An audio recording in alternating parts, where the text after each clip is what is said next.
My sister and her husband have been struggling with infertility since they got married 12 years ago.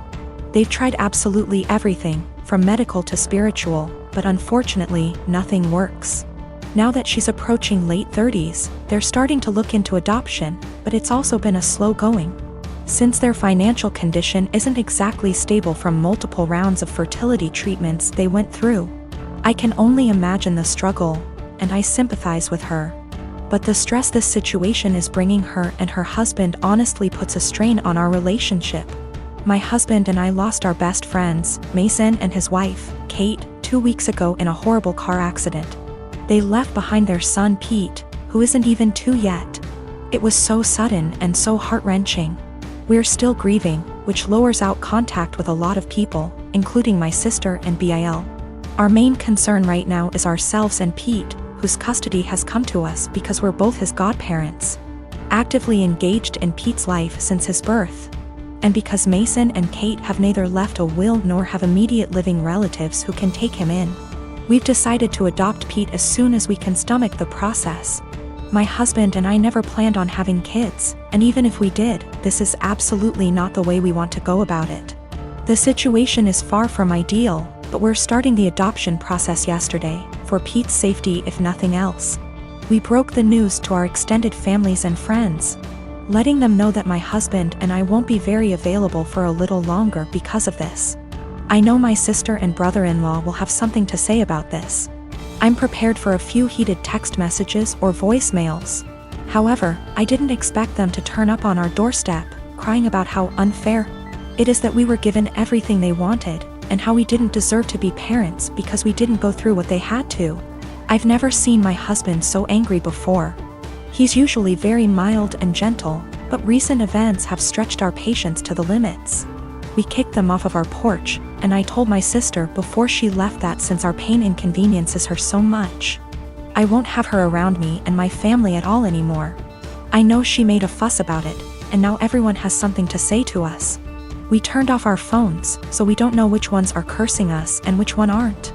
I know some did //r. My husband and I are both in pain and grieving, and we can't trust ourselves to be objective. For the sake of disclosure, my husband and I are both men. No, this is not a case of homophobia. My sister, for all her fault, was the first person to accept me for who I love. Yesterday, I wanted to surprise him by cooking one of his favorite meals, and although I was busy, I took time off work to cook. I even went grocery shopping to get what I needed. Later, as I was setting the table, his mom called. I told him he didn't have to answer, but he did. Like usual, she asked what we were having but acted surprised that I cooked this meal. She then went on to tell him she cooked meal and told him to come over. He said okay, which shocked me. I said, seriously? As he started dressing up getting ready to leave. He told me no offense, but this meal, that his mom cooked, was even more of a favorite than the one I cooked. And grabbed his keys and left. I felt awful. I took his plate and threw it out, then ate my portion. As I was about to put the plate in the dishwasher, he got home looking angry, saying his mom lied about cooking that favorite meal, and used it as an excuse to force him to eat dinner with her. I was shocked, but he sat down telling me to go ahead and reheat dinner. I told him no dinner after he abandoned it. I threw it out. He said what? And I told him he disrespected my time and effort and chose to go eat with his mom instead. He began yelling at me, asking if I really did that, then called me petty and horrible, then went upstairs saying what I did was 100 times worse than what his mom did. I definitely feel like I let my anger and frustration get the best of me, but it really felt unbearable having to live like this for so long. By the way, I'm 26 and he's 28. To make one thing clear, and that's the fact that my husband only does this when it comes to food. He lived with his mom, attended community college, and loved and still loves her food and is used to it. She gave me recipes to make and I try to do that, but he keeps switching homes just to eat what he feels like. I will be sitting down with my husband soon. After he breaks the silence, I'm just giving him the space he said he wanted. I will also be pushing for couples counseling, although he's always been against it, but we'll see how things go. I'm not gonna lie, I still feel upset and like my efforts aren't being appreciated. His mom is definitely onto something with her little upsetting stunts. I realize how important boundaries are, but also realize how enforcing can be difficult. I'm hoping and praying that we will tackle this issue so that our marriage won't suffer. But if he's still somehow unable to do his part, then that's on him, and I'm no longer willing to go through similar stuff and just take it. I'm at the gym today and I'm walking towards an empty squat rack. 10 feet in front of, and 1 foot to the right of my rack is another rack that a girl Belinda is doing squats on. While walking up, I briefly noticed that her leggings are see-through, and when she bends down in her squats you can easily tell she's also not wearing underwear. That's not my business, that's her choice. But it made me uncomfortable to take a rack that was kinda behind her. I had been waiting my entire gym session for one of these racks to open up, and this was my last lift before leaving. So I went ahead and took it. I went through my workout as normal. After every set I check my phone for 5 to 20 seconds. I track every single set for every single lift in a spreadsheet to note how much I lifted and for how many reps. Sometimes I need to remind myself what I did last week to make sure I'm progressing. Sometimes I'm just checking the time. Sometimes I'm changing the song on my Spotify. Tonight specifically, there was a very important basketball game being played, so I wanted to keep up with the score. So I use my phone a lot at the gym. I finished my 3rd set when Belinda turns around and walks up to me, with her phone up yelling, "What the are you doing?" Perv stop pictures of me. I'm caught completely off guard, but I explain that I'm just taking notes on what I'm lifting. That I'm not paying attention to her at all. She's being extra loud so other people are looking at me, plus she's recording me, and she demands I go through my pics /vids to show her what I was recording, and I delete the ones I took of her. I try to again explain I didn't record anything of her at all. She's yelling that if I have nothing to hide I should have no problem showing her, so I insist on going to gym management. Once at the front we both explain our stories. She's still recording. The normal gym attendee asks me if I'm willing to show her, a neutral third party, my pics /vids. She also says if I have nothing to hide it's not a big deal and we can squash it right now. I refuse. I have my own uncensored pics in there plus those of my GF. I'm not gonna let anyone force me to show them for some bullshit.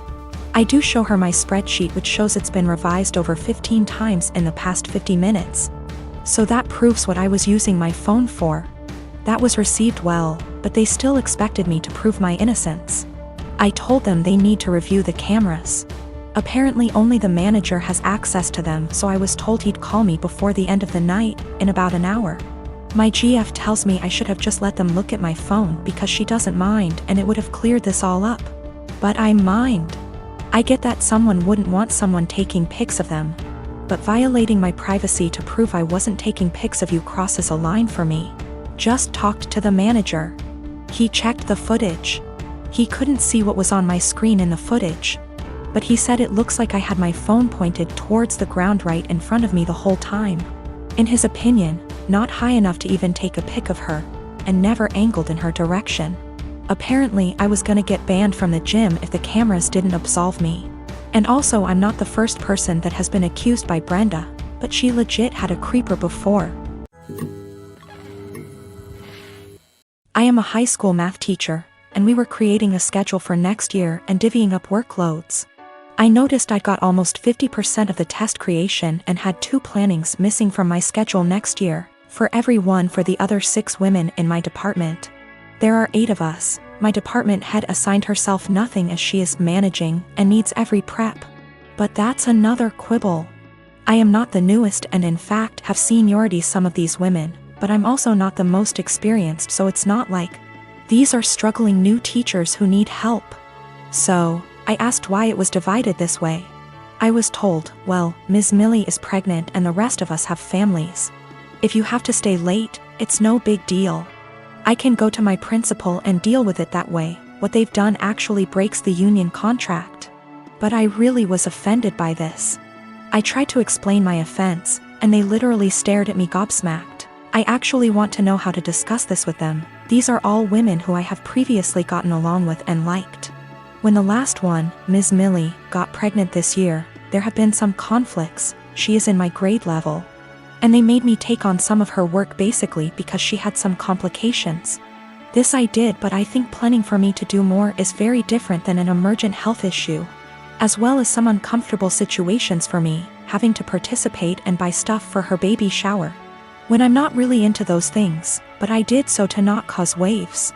A lot of people have advised go to the union, go to the principal, and I absolutely will if necessary. I want to be clear, I'm not worried at all that I'll be forced to work this schedule, but these are my colleagues. Many have been working with me 5+ years, and we have lots of meetings and times together, where it's helpful to get along. So I do try to get along, like the baby shower thing, and be a good work friend and colleague. I just want a better way to communicate myself than I had today. I was entirely shocked and very indignant and just found myself unable to express myself well, and I was hoping for ways to approach that someone with their attitude might understand because I can't empathize with it at all. Myself and viewing the other side is how I always try to look at problem solving.